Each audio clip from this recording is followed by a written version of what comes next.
Bueno, buenos días chicos. En el vídeo de hoy vamos a estudiar el proceso de traducción que consiste, como ya sabéis, en la síntesis de proteínas a partir de la información contenida en el ARN mensajero. Hemos visto estos días de atrás cómo se replica el ADN, cómo el ADN se transcribe a ARN. Recordad que este transcrito primario, en el caso de las células eucariotas, sufre un proceso de maduración y se forman una molécula de ARN mensajero. ¿Vale? Ese ARN mensajero, en el caso de los eucariotas, va a salir del núcleo y es en el citoplasma donde se produce la síntesis de proteínas, que no es más que la unión de diferentes aminoácidos para formar una cadena polipeptídica que formará una proteína. Para que se pueda llevar a cabo el proceso de traducción se van a necesitar la participación de ribosomas, también la existencia de aminoácidos, representados aquí por estos puntitos, por supuesto la molécula de ARN mensajero, que es la que codifica, la que trae la información al citoplasma para que se puedan sintetizar las proteínas. También se requiere ARN transferente, la participación de diferentes enzimas y también va a ser necesaria la energía, ¿vale? En el proceso. Bueno, vamos a recordar cosas que ya deberíamos de tener claras. Entre ellas es que los ribosomas son orgánulos citoplasmáticos presentes tanto en células procariotas como eucariotas, aunque ya sabemos que en los procariotas los ribosomas tienen un coeficiente de sedimentación de 70 Svedbergs y en los eucariotas de 80 era el coeficiente de sedimentación, ¿vale? 80 Svedbergs. Pero sabemos que en ambos tipos de células, tanto en procariotas como eucariotas, la función de los ribosomas es la misma, la síntesis de las proteínas, ¿vale?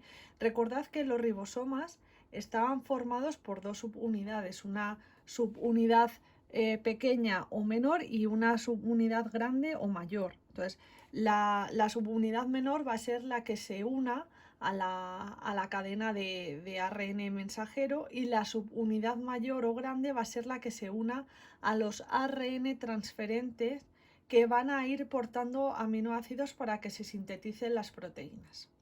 También acordaros de que los ribosomas están formados por ARN ribosómico y por proteínas. Bueno, todo esto lo sabíamos, pero vamos a avanzar un poquito más, ¿vale? A ver, que se ve ahí. Bueno, vamos a, lo que digo, vamos a avanzar un poco más en el estudio de los ribosomas. Los ribosomas tienen diferentes lugares, diferentes sitios que van a tener una importancia considerable en la formación de las proteínas, porque van a ser los lugares donde se van a ir uniendo diferentes estructuras, ¿vale? Los ribosomas tienen como tres sitios de unión, aunque yo en vuestros apuntes solo he puesto dos, que son el sitio A y el sitio P, pero bueno, también no está de más saber un tercer sitio, que es el sitio E. Bueno, el sitio P o peptidil va a ser donde se va a ir situando la nueva cadena polipeptídica, es decir, los diferentes aminoácidos que van a ir quedando unidos entre sí. El sitio A o aminoácil va a ser el lugar donde van a ir llegando los nuevos aminoácidos. Daros cuenta que la nueva proteína se va a formar porque se va a unir un aminoácido, otro aminoácido, otro aminoácido, otro aminoácido y así sucesivamente. Bueno, pues la cadena polipeptídica en formación va a quedar unida al sitio P y al lugar donde van a ir llegando los nuevos aminoácidos va a ser el sitio A. Por cierto, esos nuevos aminoácidos no van a venir solos, sino que van a ser transportados por los ARN transferente. Esto ya lo veremos, ¿vale? Así que de momento que tengamos claro el sitio P o peptidil, el sitio A o aminoácil y por último el sitio E. El sitio E va a ser el lugar que ocupen los ARN transferentes antes de desprenderse del ribosoma, antes de salir de este complejo donde se está formando la proteína. Bien, el proceso de traducción puede ser dividido en diferentes fases. Una previa, que es la activación de los aminoácidos, que es la que vamos a ver a continuación, y otras tres que son la iniciación, la elongación y la terminación, y lo que vamos a hacer ahora pues es ver cada una de ellas. Bien, lo primero que sucede es la activación de los aminoácidos. La activación de los aminoácidos consiste en la unión de los aminoácidos a su correspondiente ARN transferente. Tenemos diferentes tipos de ARN transferente. Hay más tipos de ARN transferentes que aminoácidos. De tal manera que cada ARN transferente va a unirse, va a transportar, solamente un aminoácido, ¿de acuerdo? Bueno, pues os recuerdo, antes de pasar a ver cómo se produce la activación de esos aminoácidos, que el ARN transferente pues tiene esta estructura secundaria que tiene forma de hoja de trébol. Recordad que el ARN transferente está formado por una sola cadena, pero que se aparea, ¿vale? Está formado por una sola cadena, pero se aparea en algunos lugares de tal manera que forma una estructura, así como os decía antes, en forma de hoja de trébol, ¿vale? Se aparea pues en estos lugares, ¿vale? Bueno, tiene algunos lugares donde su cadena presenta bases complementarias, de tal manera que se aparearía en estos lugares, pero hay en otros lugares en los que no se aparea, ¿vale? En los extremos de los brazos no se encuentran apareadas las bases, ¿vale? Entonces, muy importante, todos los ARN transferentes en el extremo 3', que es este de aquí, hay un triplete de bases nitrogenadas compuestas por citosina, citosina y adenina, ¿vale? Bueno, pues a este extremo 3' que estoy señalando va a ser donde se una el aminoácido correspondiente. Cada ARN transferente va a poder transportar solamente un aminoácido. Bien, la unión entre el ARN transferente y el aminoácido se va a producir entre el grupo OH del carbono 3' del último ribonucleótido y el grupo carboxilo del aminoácido, ¿vale? Recordad el grupo amino y carboxilo que tenían todos los aminoácidos, pues el grupo carboxilo del aminoácido y el grupo OH del carbono 3' del último ribonucleótido se unen, ¿vale? Bueno, bien, bueno, ¿qué aminoácido se va a unir aquí? Pues el aminoácido que se una aquí va a depender de esta secuencia de bases que tenemos señalado en rojo.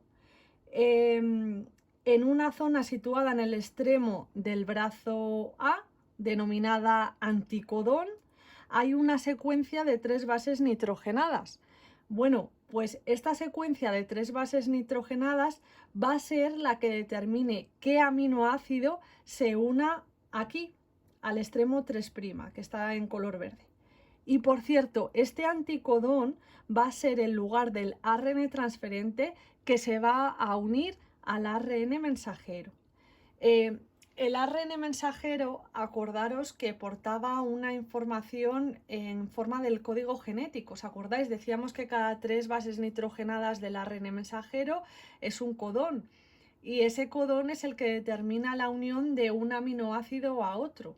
Bueno, pues aquí tenemos un ARN mensajero, ¿vale? Debajo del anticodón tenemos un ARN mensajero que estaría formado por una citosina y una guanina. Bueno, pues el anticodón es complementario a ese codón y dependiendo del codón que yo tenga, ¿vale? El anticodón va a ser también diferente y el aminoácido que tengamos aquí también va a ser distinto, ¿vale? Si yo tengo un codón formado por citosina, guanina, el anticodón va a estar formado por guanina, citosina, por las bases complementarias, ¿de acuerdo?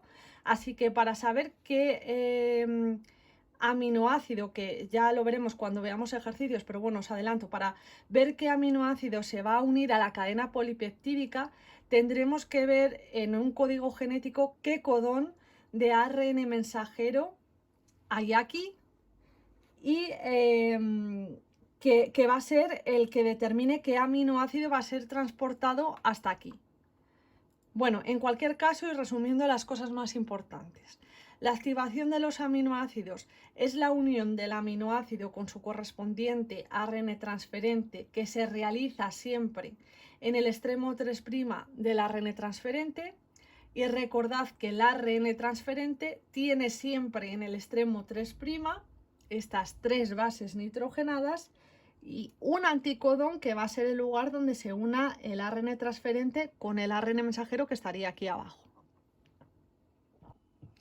Bueno, la activación de los aminoácidos es un proceso que tiene lugar en el citoplasma, que es donde están los ARN transferente y que es donde están los aminoácidos y que es el sitio donde se va a producir la síntesis de proteínas. Como os decía antes, esa unión entre el ARN transferente y el aminoácido se produce entre el grupo OH del carbono 3' del ribonucleótido del ARN transferente y el grupo carboxilo del aminoácido. Bien, bueno, pues esa unión está catalizada por una enzima que se llama aminoacil ARN transferasa sintetasa.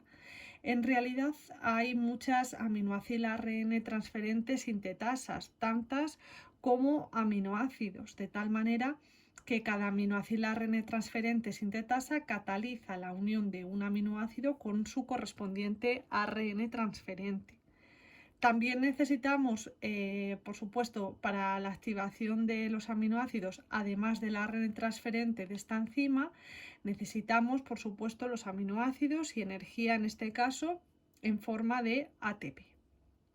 Bueno, la activación de los aminoácidos es un proceso que tiene como consecuencia la unión de un aminoácido, ¿vale? Aquí identificamos un aminoácido a su correspondiente ARN transferente. Bien, es un proceso que está catalizado por una enzima que es la aminoácil ARN transferasa sintetasa y que además requiere energía en forma de ATP.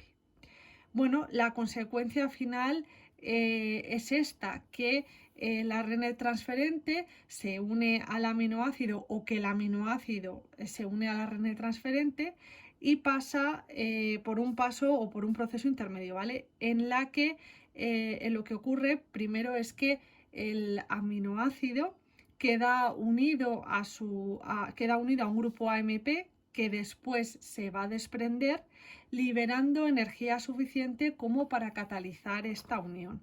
En cualquier caso, nos interesa sobre todo, más que este paso intermedio, lo que nos interesa es saber que la activación de los aminoácidos está catalizada por esta enzima, la aminoácil ARN transferente sintetasa, y que requiere energía este proceso en forma de ATP. Y muy importante que al final sepamos que lo que sucede es que el aminoácido va a quedar unido por el extremo 3' a su ARN transferente correspondiente. Recordad que existen 20 aminoácidos ARN transferasa sintetasas para cada aminoácido. Una enzima, ¿vale? Que es muy específica, ¿vale? Es muy específica porque repito que hay una aminoácido ARN transferasa sintetasa para cada uno de los 20 aminoácidos proteicos, ¿de acuerdo? Bueno, seguimos con la fase de iniciación. La iniciación es el paso inicial de la traducción en el que se necesita la participación de unos factores proteicos denominados factores de iniciación y también energía en forma de GTP. Bueno, lo primero que sucede en la iniciación es que la unidad pequeña del ribosoma se une al ARN mensajero que tenéis en color rojo y esta unión se produce cerca del codón de inicio. El codón de inicio, acordaros que es AUG.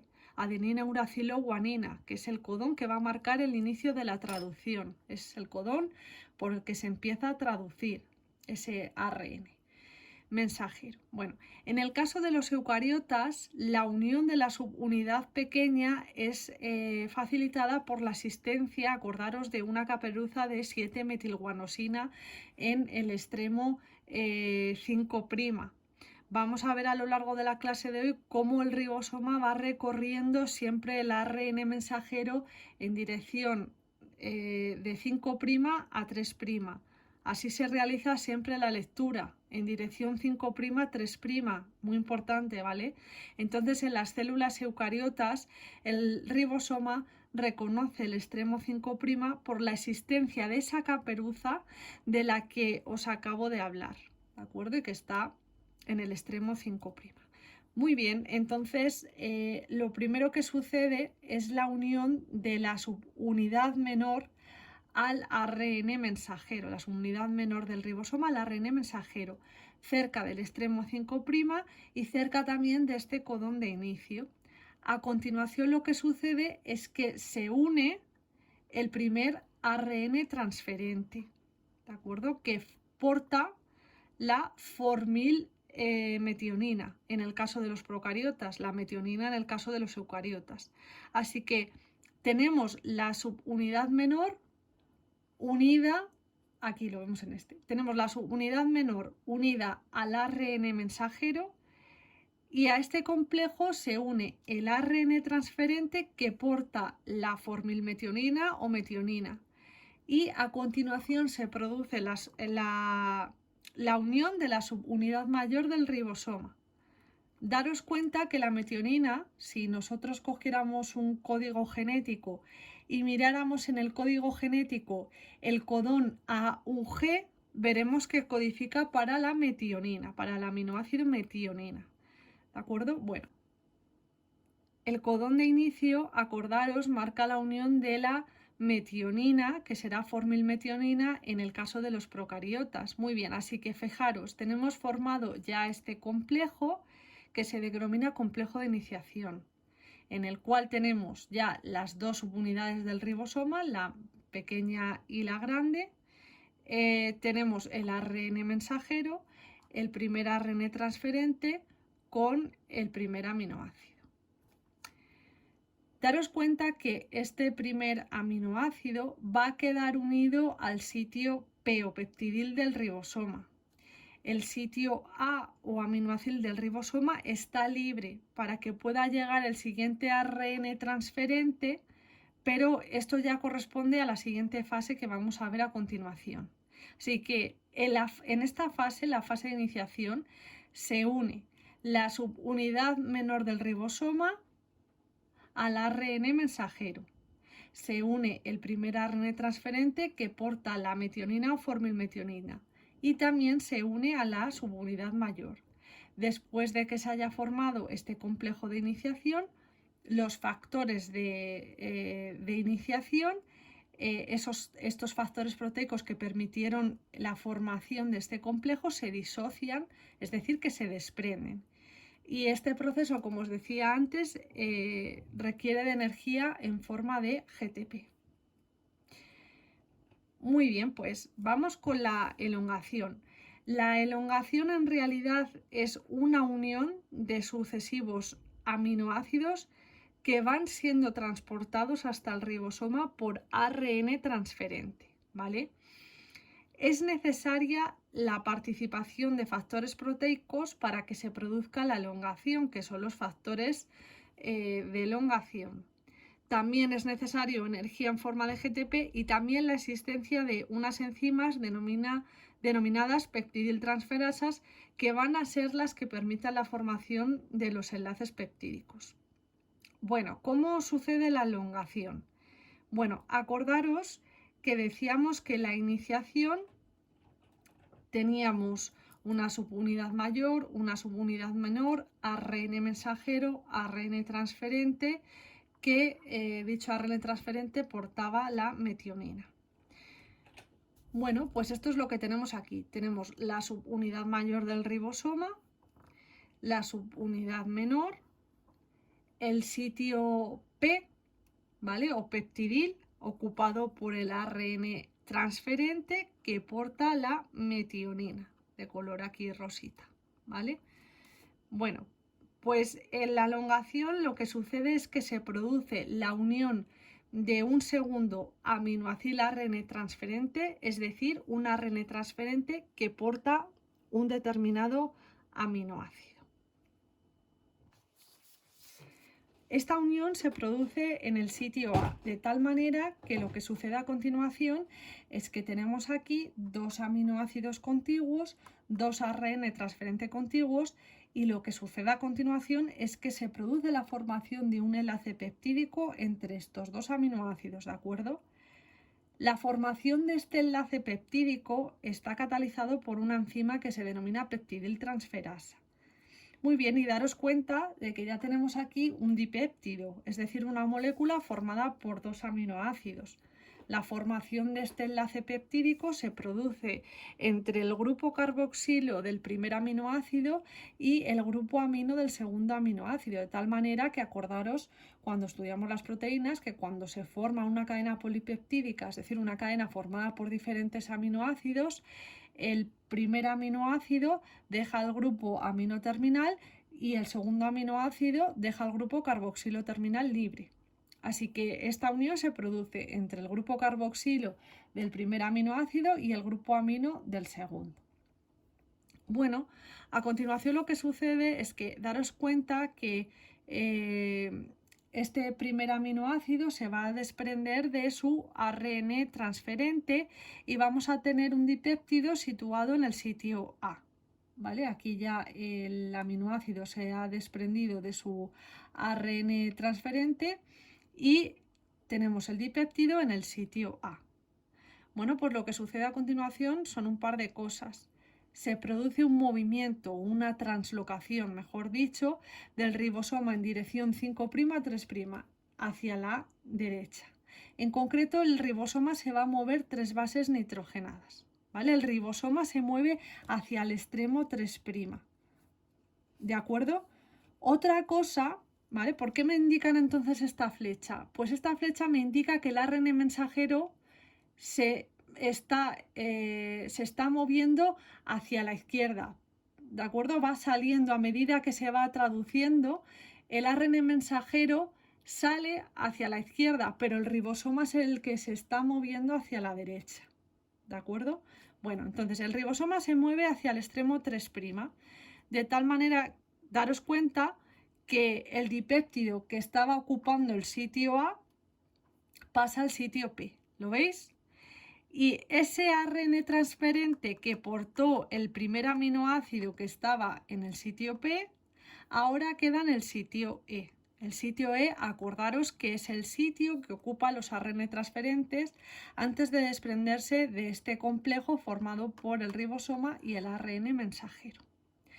Así que, como os decía antes, se produce una translocación o un desplazamiento del ribosoma desde el extremo 5' al 3' hacia la derecha, en concreto se mueve 3 bases nitrogenadas y el dipéptido se ha traslocado, se ha movido del sitio A al sitio P y el ARN transferente que portó el primer aminoácido queda en el sitio E y se desprende, ¿vale? De tal manera que fijaros queda de nuevo el sitio A libre para que sea ocupado por otro ARN transferente que porte otro aminoácido. Fijaos que en la secuencia de bases, lo que ahora está en el sitio A ha cambiado. Se ha ido desplazando hacia el extremo 3'. Bueno, pues en función de qué 3 bases nitrogenadas yo tenga aquí, y de cómo del codón que tengamos en este ARN mensajero, ¿vale? El ARN transferente que va a llegar aquí va a ser diferente y el aminoácido transportado también va a ser diferente. Repito que en función de las 3 bases nitrogenadas del codón de ARN mensajero que yo tenga aquí, el ARN transferente que llegue será diferente y el aminoácido, por tanto, transportado también será diferente. Así que ya lo tenemos. Esto es lo que va a ir sucediendo. Este es el proceso de elongación. ¿Hasta cuándo va a durar el proceso de elongación? Pues hasta que nos encontramos con un codón de terminación, y entonces pues es cuando ya pasamos a la última fase del proceso de traducción. La última fase del proceso de traducción, por tanto, es la terminación. Acordaos que los codones de terminación son 3: uracilo, adenina, adenina, uracilo, adenina, guanina y uracilo, guanina, adenina. Bueno, pues para esos codones de terminación no existe ningún ARN transferente que sea complementario. Dicho de otra forma, no va a haber ningún ARN transferente que se una a estos codones de terminación. En su lugar, lo que se unen son unos factores denominados factores de terminación o factores de liberación, que tenéis representados en color verde. Los factores de liberación, cuando se unen al sitio A, lo que hacen es catalizar que se rompa el enlace formado entre el ARN transferente y el polipéptido que está formado por varios aminoácidos que se han ido uniendo.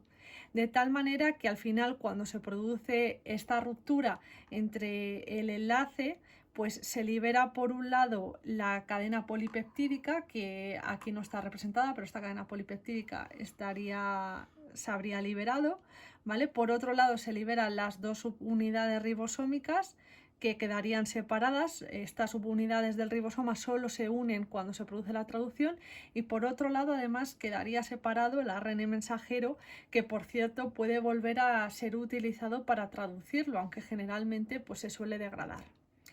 Bueno, pues el ARN mensajero puede ser leído por más de un ribosoma, ¿ok? Formando estructuras que se llaman polirribosomas o polisomas, y esto sucede en eucariotas fundamentalmente. Ahora vamos a ver una serie de diferencias entre la traducción en procariotas y en eucariotas.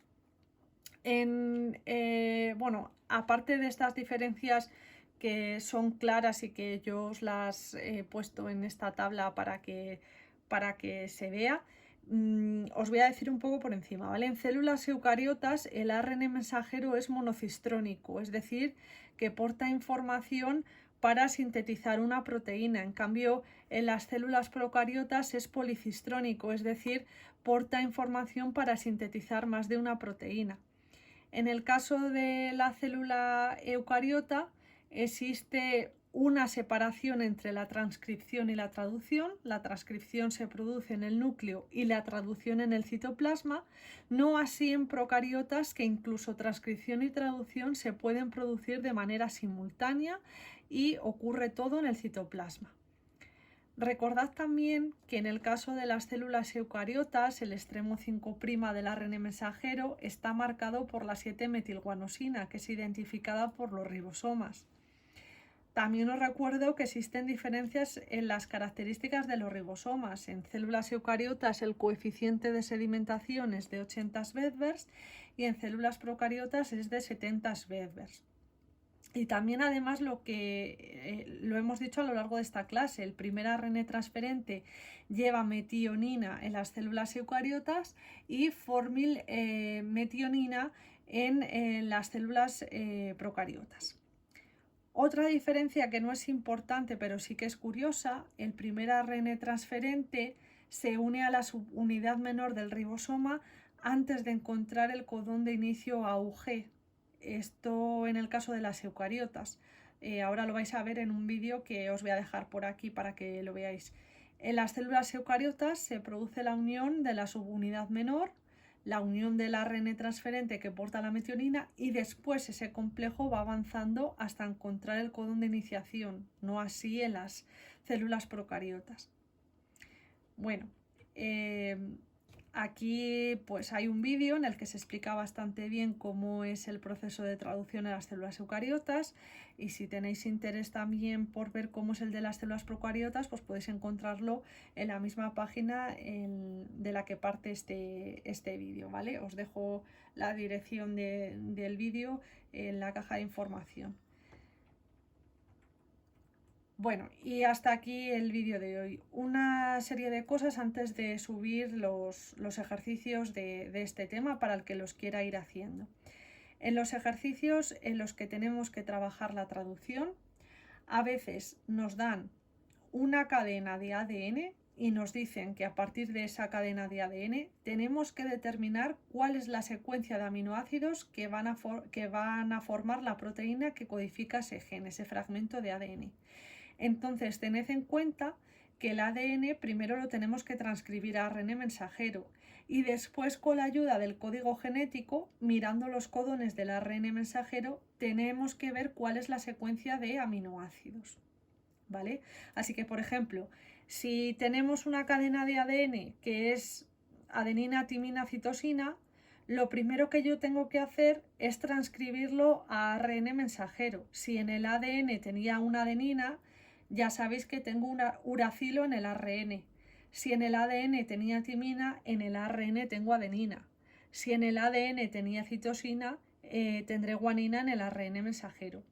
Y para saber qué aminoácido va a formar parte de la proteína codificada, tengo que coger el codón del ARN mensajero y con este codón del ARN mensajero me voy a mi código genético, me voy y veo que es el codón es UAG, ¿vale? Lo busco y entonces veo que ese codón me va a codificar para un determinado aminoácido y veo cuál es y ya está. Otra cosa, cuidado con la dirección de la cadena en los ejercicios. Recordad que la traducción del ARN mensajero se produce siempre en dirección 5', 3'. El ribosoma solamente puede recorrer la cadena de ARN mensajero en dirección 5', 3', tenedlo en cuenta. Y además nos tenemos que fijar en otra cosa. Si a mí me dan una cadena molde de ADN en dirección 3', 5', la cadena transcrita, el ARN mensajero, va a tener dirección 5', 3'. Es complementaria. Si a mí en el ejercicio me dan una cadena molde de ADN 5', 3', el ARN sintetizado a partir de esa cadena va a ser en dirección 3', 5', complementaria. Y tened en cuenta que el ribosoma siempre recorre la cadena de ARN mensajero en dirección 5', 3', ¿vale? Bueno, espero que haya quedado claro y si tenéis dudas, preguntadme, ¿vale? Os voy a subir unos cuantos ejercicios. Mi intención no es saturaros con trabajo, porque ya sé que tenéis muchas cosas, no solamente sistema y asignatura. Entonces, pues en lugar de de subiros muchos ejercicios, porque hay muchos ejercicios de esto, pues os subiré unos cuantos para comprobar que lo sabéis hacer y ya está, ¿vale? Y hemos terminado con este tema. Bueno, un saludo, chicos.